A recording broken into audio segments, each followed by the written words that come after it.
Now he's slower and not nearly as athletic as they used to be, and thus not nearly as athletic as the other players out here, and that's pretty universally known and recognized when he's on the court. So let's talk about general guidelines that older players can use to help them have the most effective game out here they can still possibly have. The most obvious place to start with older players is probably addressing their physicality, or lack thereof. That's the most distinguishing aspect of what makes us the older player, is our physical appearance and ability, or lack thereof. Since you're not able to be as athletic as you used to be, and not nearly as athletic as the younger players that you're probably surrounded by, how do you deal with that? This is when it's probably more important than ever to embrace your strengths, know them, be aware of them, and minimize your weaknesses as much as possible. Now, I know that's an obvious answer to that, but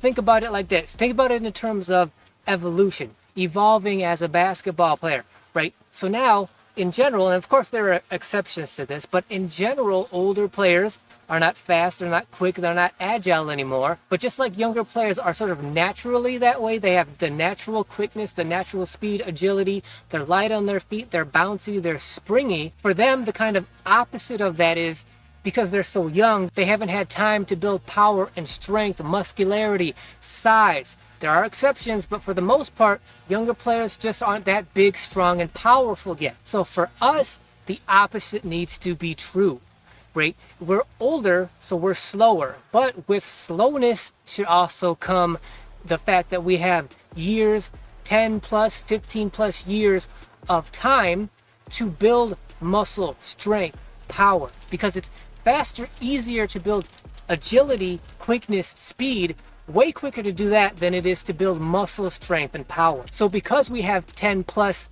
years of age and experience on these younger players, that means, at least theoretically, we should have 10 plus years of muscle strength, power that they don't have yet.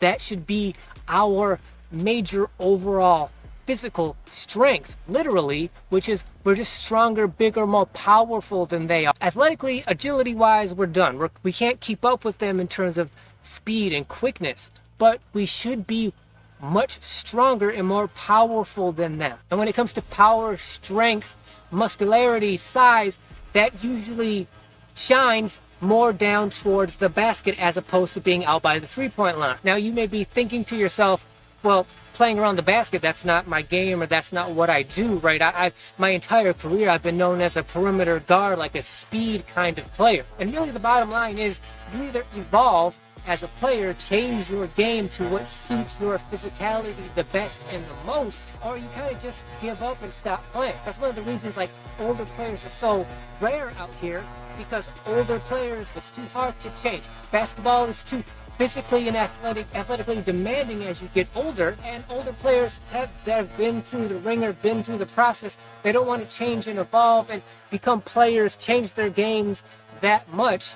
It's too difficult, it takes too much time, too much effort, and you know they've been through the process, they're done, they just give up, they walk away, and they just give up on basketball. But for those of us who want to stick around and want to be the rare older guy, well, you don't have any choice. You have to evolve, you have to change your game and do what suits you better. And for the most part, that's going to be, well, I'm bigger, stronger than most of the young, agile players around me. That's just going to put you more towards the basket. So either you want to evolve and figure out how to play more effectively around and near the basket, or you don't, and you just get embarrassed by younger players over and over again to the point where you probably get fed up with it, frustrated, and then give up.